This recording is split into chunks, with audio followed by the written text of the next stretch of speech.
হাসিনার রক্ষী বাহিনী খুনি বাহিনী নির্মমভাবে গুলি চালিয়ে হত্যা করেছে।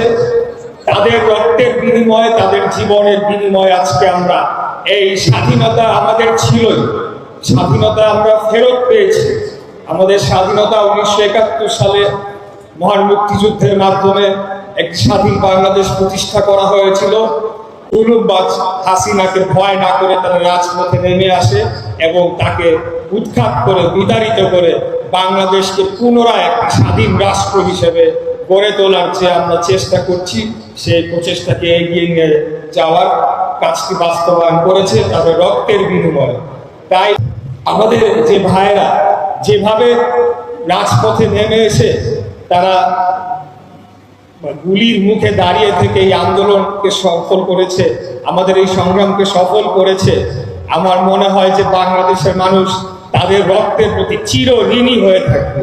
এবং এই যে তারা তাদের জীবন দিয়েছে সেটির প্রতি যদি আমরা শ্রদ্ধাবোধ সম্মানবোধ রাখতে চাই, তাহলে যে উদ্দেশ্যে তারা বাংলাদেশের এই আন্দোলনে যোগদান করেছিল, যে বাংলাদেশকে একটি বৈষম্যহীন গণতান্ত্রিক স্বাধীন রাষ্ট্র হিসেবে প্রতিষ্ঠা করা হবে, যেখানে কোনো ধনী গরিব কোনো শ্রেণী পেশার মধ্যে কোনো বিভেদ করা হবে না, আইন সকলের জন্য সমান হবে এবং বাংলাদেশের জনগণ সরাসরি ভোট দানের মাধ্যমে তাদের নির্বাচিত সরকার প্রতিষ্ঠা করবে এবং পরবর্তীতে সকল রাষ্ট্রীয় সুযোগ সুবিধা বা চাকরির ক্ষেত্রে যাতে কোনো বৈষম্য না হয়, এরকমই তো একটা রাষ্ট্র দেখার জন্য তার আন্দোলনে নেমেছিল।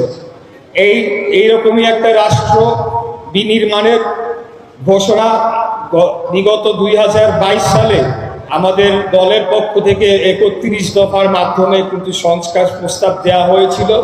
তারই একটা ধারাবাহিকতা আমরা দেখতে পাই যে এই বৈষম্য বিরোধী আন্দোলনেরও একটা সম্পৃক্ততা রয়েছে।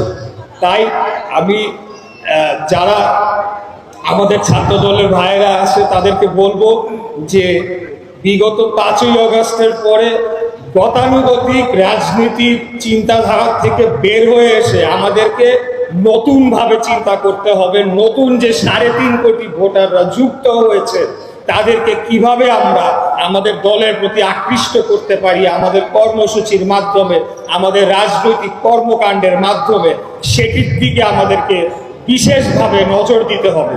আপনারা জানেন যে গণ অভ্যুত্থানকে নিয়ে এটা অনেকেই ইতিমধ্যে বলে গিয়েছেন যে একটা এখানে সোল এজেন্সি বা এটার একটা একক কৃতিত্ব নেওয়ার একটা গ্রুপ সৃষ্টি হয়েছে বিভিন্ন জায়গায় এবং তারা বিভিন্ন ধরনের দুর্নীতিতে জড়িয়ে পড়েছে, বিভিন্ন ধরনের অপকর্মে জড়িয়ে পড়েছে।